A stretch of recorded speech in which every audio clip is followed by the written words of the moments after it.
Facebook খুললে, YouTube খুললে খালি একটাই মাথার মধ্যে দ্বিধা ঘুরে বেড়াচ্ছে যে আপনারা অন্নপূর্ণা যোজনার ফর্ম যে অনলাইন করবেন না অফলাইন করবেন। যারা অফলাইন করেছেন তারা এই দ্বিধায় রয়েছেন যে অন্নপূর্ণা ফর্মটা যে অনলাইন করা ঠিক হবে কিনা। তাদেরকে এই একটাই ভিডিও দেখে আপনারা আপনাদের সমস্ত প্রশ্নের উত্তর আপনারা পেয়ে যাবেন। আশা করছি যে দুটো অপশানই সঠিক।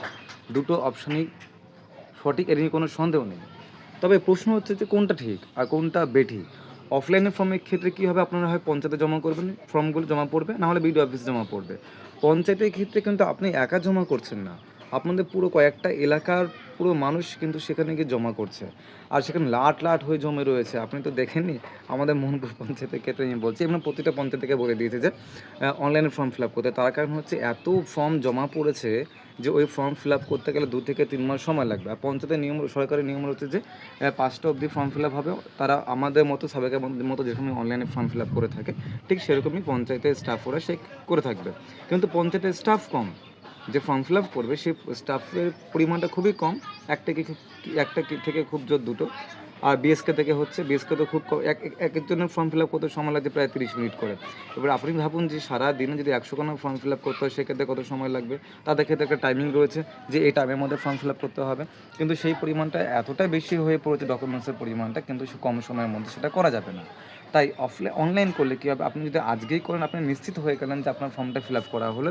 দ্বিতীয়ত, আপনার ডেটা আপনি নিজে জানেন যে আপনি সঠিক করলেন কি বেঠিক করলেন। কিন্তু অফলাইনের ক্ষেত্রে আপনি আপনার মনের মধ্যে দ্বিধা থাকবে যে ডকুমেন্টসটা ঠিকঠাক ফর্ম ফিল আপ করা হলো তো?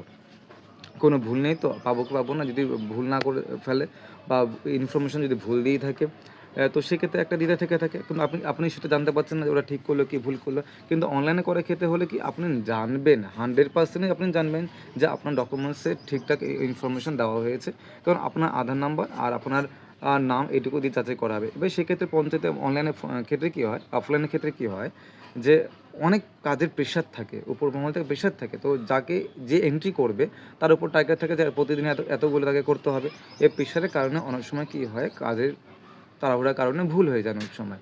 যেগুলো আমাদের বাদ-বাকি ডকুমেন্টস ক্ষেত্রে দেখে থাকি যে আধার কার্ড, প্যান কার্ড, যা ডকুমেন্টস রয়েছে সরকারি ডকুমেন্টস, এটাই ঠিক সেরকম যে ভুল হওয়ার সম্ভাবনাটা বেশি থাকে। কারণ আপনি জানতে পারছেন না, আপনি দেখতে পাচ্ছেন যে আপনার ইনফরমেশনগুলো সঠিক দেওয়া হচ্ছে কিনা।